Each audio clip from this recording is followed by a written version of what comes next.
sifat ibadur rahman, yaitu hamba-hamba Allah ya yang maha pengasih. Ya, di antara cirinya adalah walladzina idza anfaqu lam yusrifu wa lam yaqturu wa kana baina dzalika qawama. Yaitu orang-orang yang menginfakkan hartanya lam yusrifu, tidak berlebih-lebihan, wa lam yaqturu, dan juga tidak pelit, tidak bakhil. Wa kana baina dzalika qawama. Dia menginfakkan, mengeluarkan hartanya di antara keduanya. Ya. Jadi dalam beribadah kita harus apa jemaah? Sederhana, atau kita dalam melaksanakan ketaatan harus seimbang. Tidak berlebih-lebihan, juga tidak kurang. Ya, seperti biasa Al-Imam Nawawi rahimahullahu taala, beliau menukilkan ya ayat-ayat Al-Qur'an yang menjadi penguat dari pembahasan bab ini. Ya. Yang pertama beliau nukil di sini, beliau hanya menukilkan 2 ayat.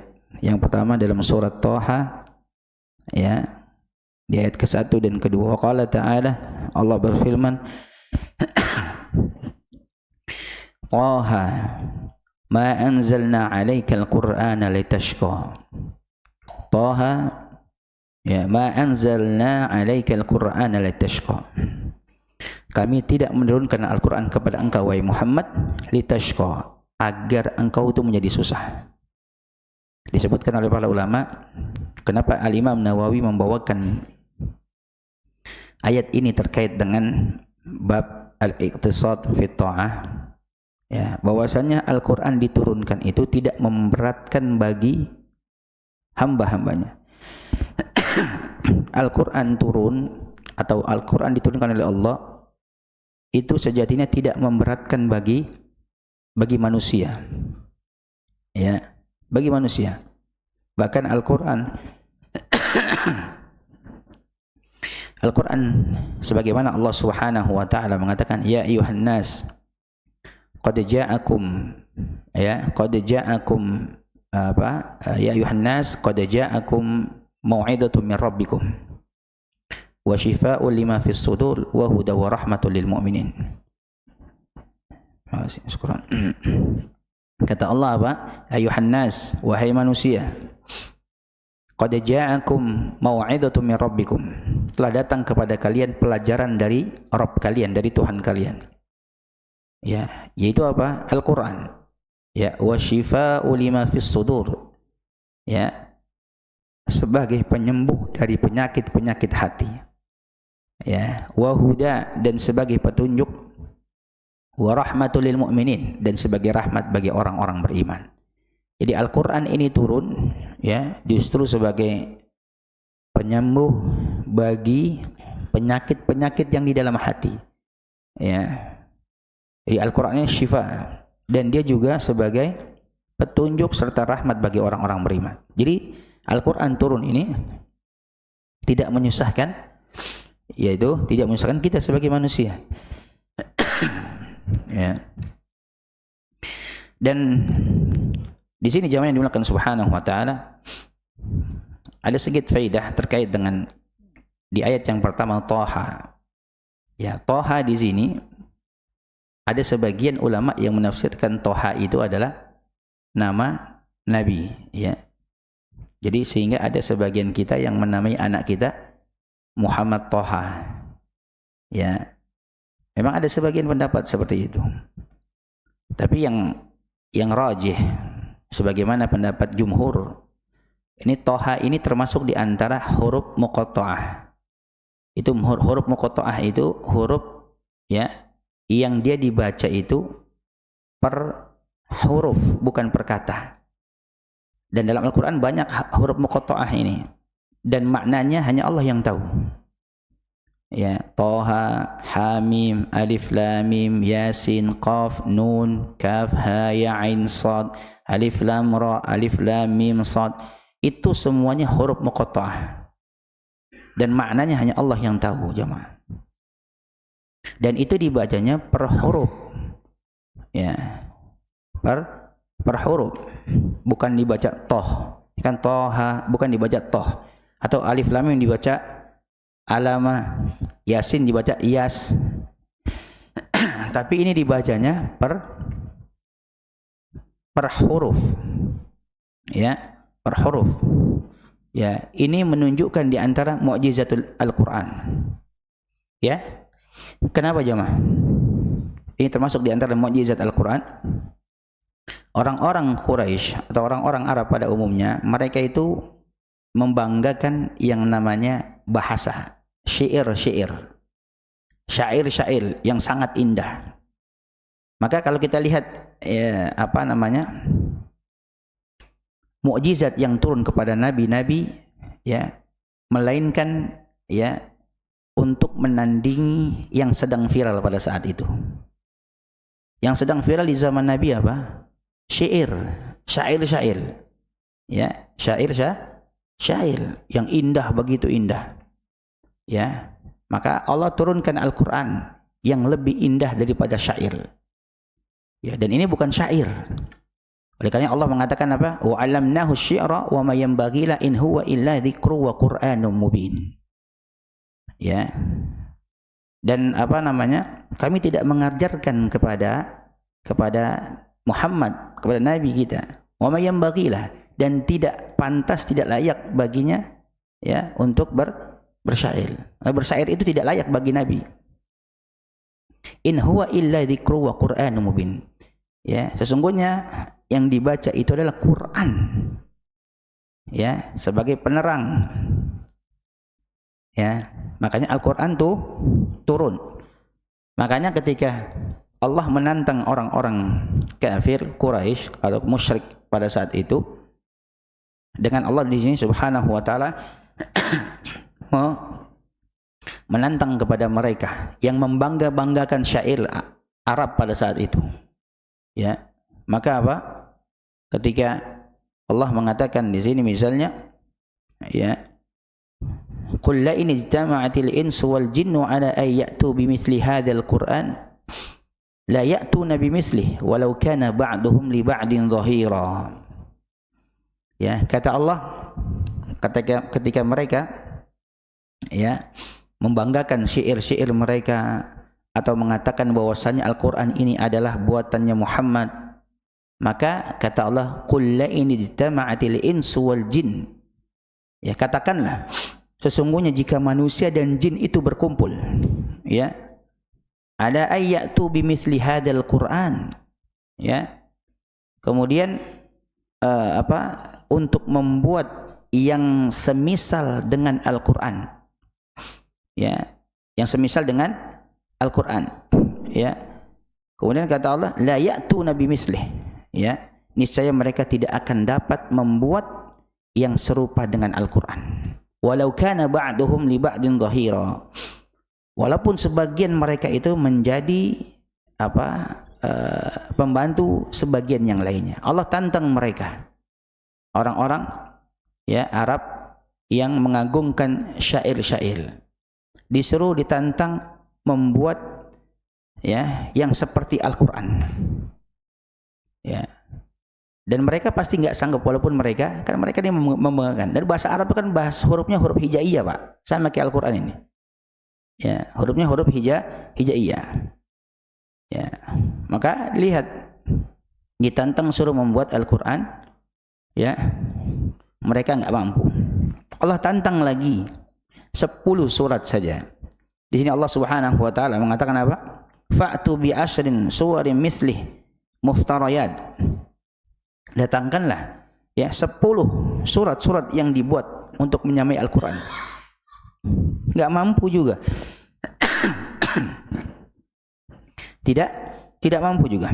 Kalau begitu ditantang 1 surat saja kalian buat, ya, yang bisa menyamai Al-Quran. Wa in kuntum fi raibin mimma nazzalna 'ala 'abdina, ya, fa'tu bi suratin min mithlihi wa da'u syuhada'akum min dunillahi in kuntum shadiqin. Dan jika kalian itu ragu terhadap apa yang aku turunkan kepada hamba kami, yaitu kepada Nabi kita Muhammad, itu Al-Quran, fa'tu bi suratin min mithlihi, Kalau begitu datangkan satu surat saja yang semisal dengan Al-Quran.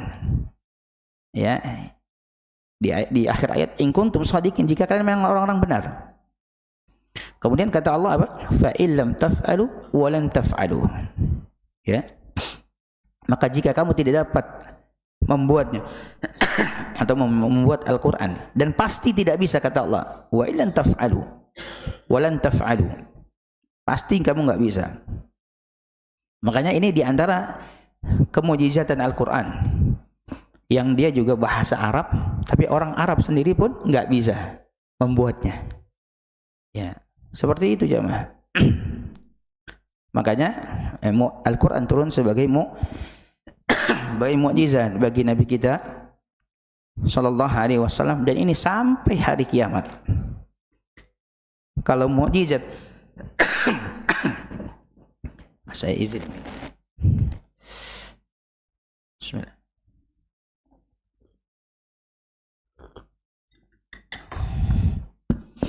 Kalau mukjizat para nabi-nabi yang lainnya, itu mukjizat pada saat itu saja sudah.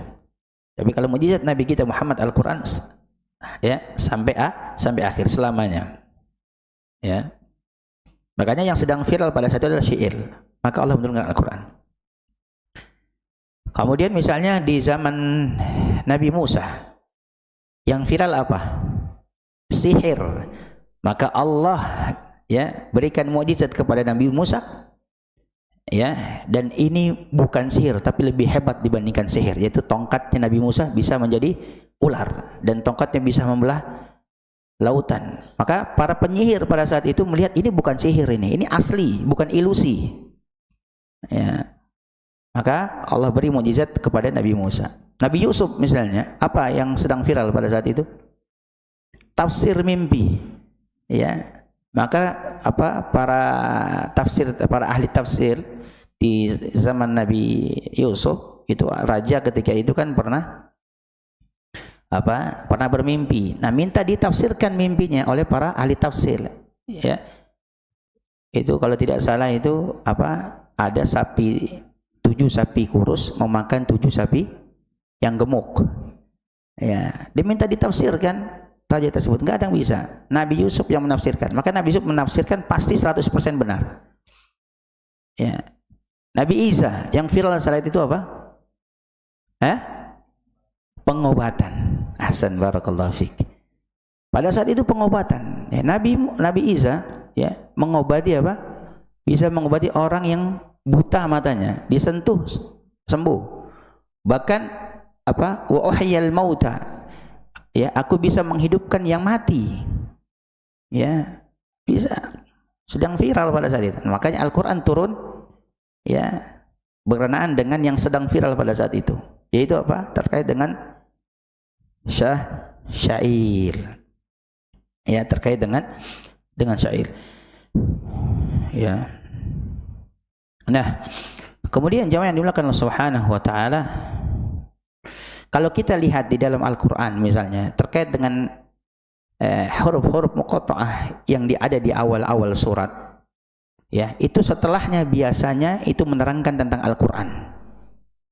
Ya, kita di Toha, ma anzalna 'alaikal Qur'ana litashqa.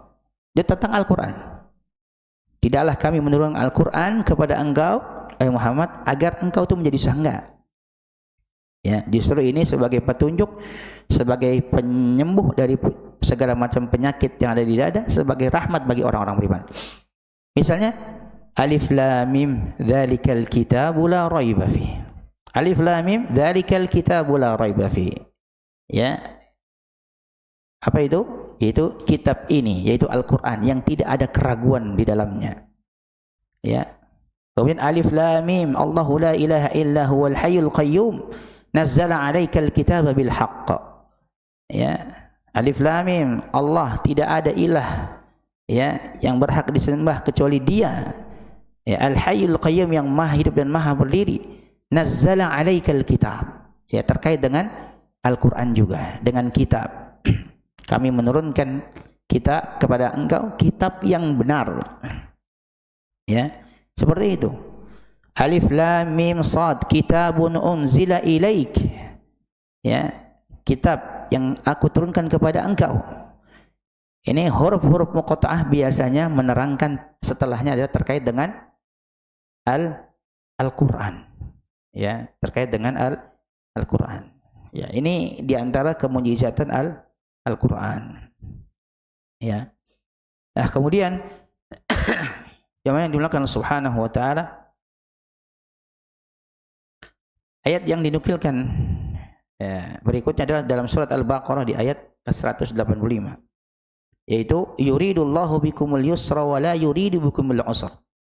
Ya, Allah itu menghendaki kemudahan bagi kalian, dan Allah tidak menghendaki kesukaran bagi kalian. Ayat ini terkait dengan apa, jemaah? Sebelumnya ayat ini terkait dengan apa? Ya, puasa.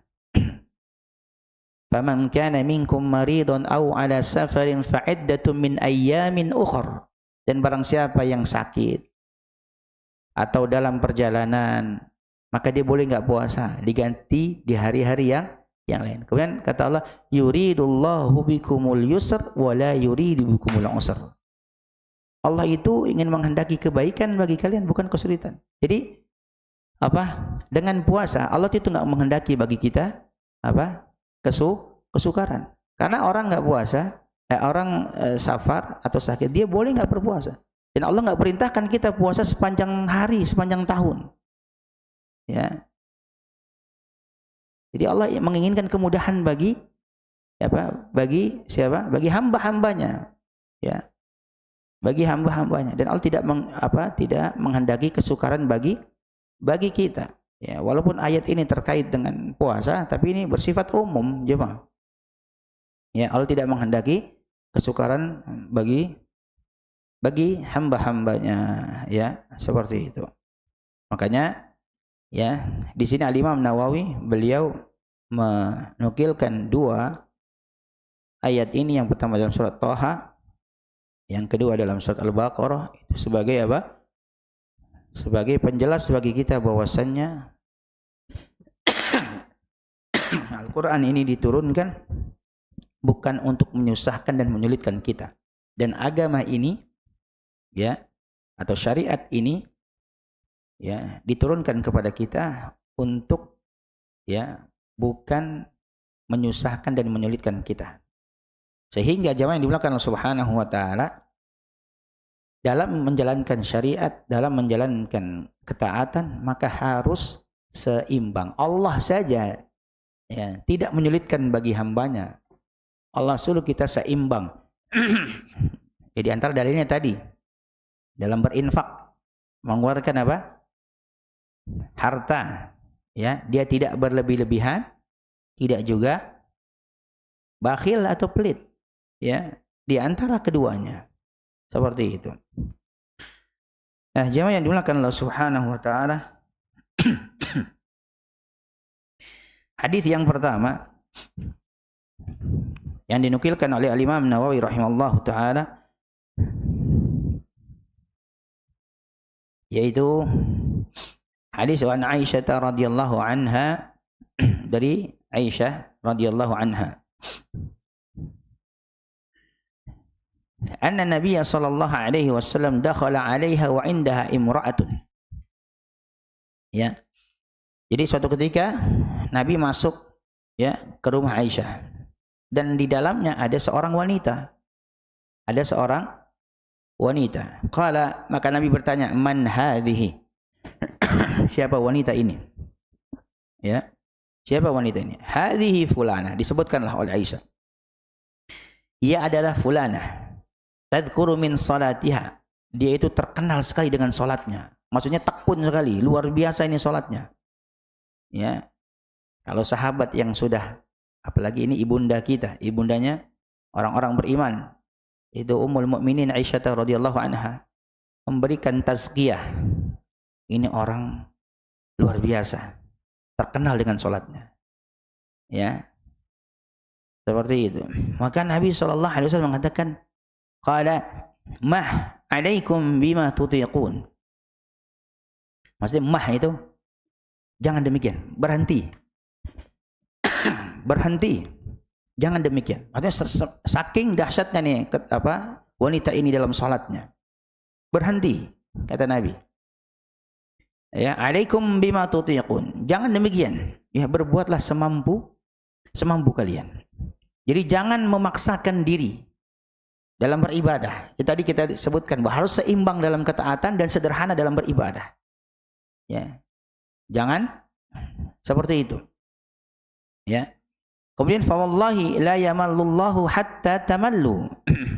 Demi Allah, Allah itu tidak pernah bosan membalas ya amalan-amalan kebaikan-kebaikan kalian hatta tamallu, sampai kalian sendiri yang bosan.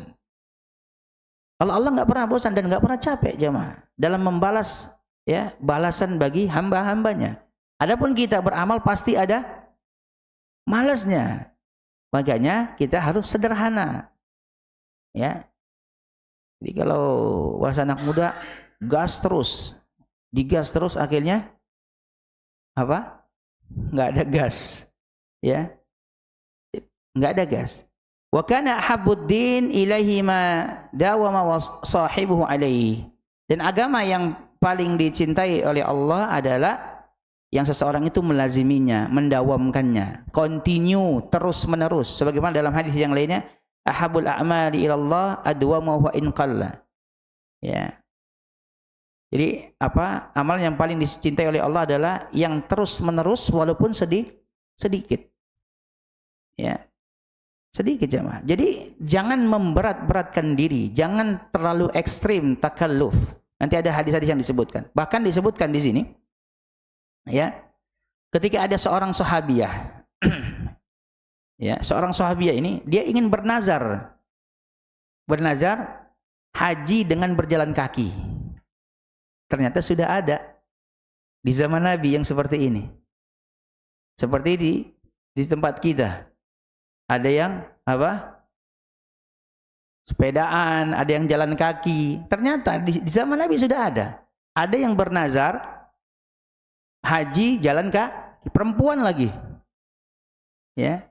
Maka Nabi menasihati kepada saudaranya yang laki-laki tersebut, litarkab. Ya. Maksudnya suruh dia naik kendaraan, suruh saudarimu itu naik kendaraan. Suruh naik kendaraan. Fa innallaha ghaniyun anta dzib ukhtika nafsiha.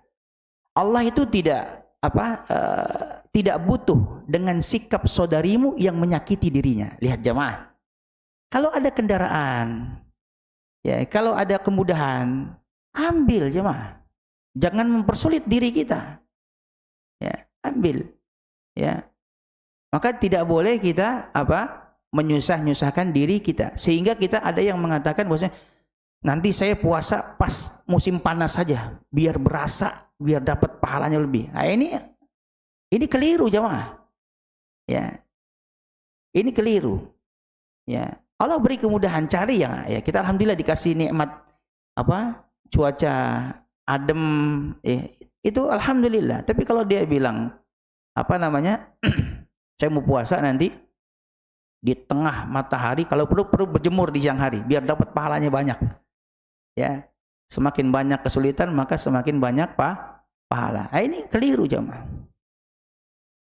Atau misalnya, ini misalnya jemaah. Ini bagi yang belum nikah nih misalnya. Ada dua akhwat, yang satu kaya, cantik, yang satu lagi biasa saja, ya, nggak kaya. Terus dia bilang, saya pilih yang nggak cantik dan yang tidak kaya. Ustaz, kenapa?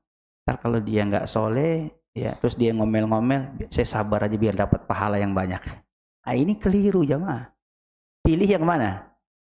Pilih yang kaya, yang cantik, ya.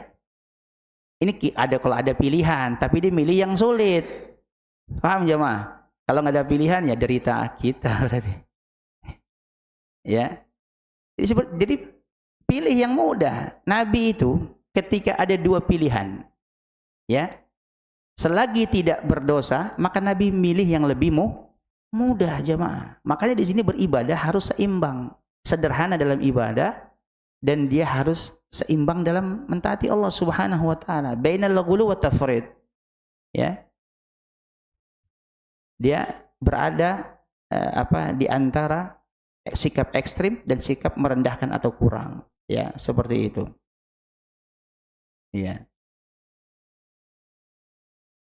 Kalau naik motor ke masjid ini kondisional, Pak.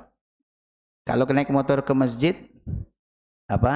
kita telat, ya nanti khawatir nggak dapat saf pertama, khawatir nggak dapat takbiratul ihram bersama imam, maka tidak masalah naik motor. Ya, seperti itu. Kondisional. Ya. Berjalan kaki lebih utama dan lebih ahsan. Karena sebagaimana hadis-hadis yang menjelaskan tentang hal itu. Ya. Di antara jalannya kita menuju masjid, setiap langkah kita itu menghapuskan kesalahan dan mengangkat derajat. Ya, seperti itu. Tapi kalau kondisinya di rumah kita 2 kilo, ya 2 kilo, Pak. Azan jam, misalnya sholat di sini jam 5, pas sholat. Kita sholat di sini jam 5. Rumah kita 2 kilo. Kita jalan jam biasa, taruh di sini sholat jam 5. Ya, udah mulai takbir, kita jalan jam 5 kurang 5. Kira-kira sampai nggak sampai sini? Dapat nggak jamaah? Nggak dapat, sampai sini sudah selesai. Kalau kita maksakan jalan, maka ini kita nggak mengetahui tentang fikih aulawiyat. Mana fikih yang prioritas? Jalan kaki memang utama. Ya, jalan kaki itu memang utama. Ya, tapi kalau kita jauh nggak mendapatkan sholat berjamaah, ya, bahkan sebagian ulama memandang bahwa sholat berjamaah hukumnya wajib, maka kita prioritaskan yang mana? Ya kita naik motor, tidak masalah. Seperti itu. Ini terkait dengan afdaliyah saja. Nah, barakallahu fiik. Satu hadis lagi jemaah kita bacakan.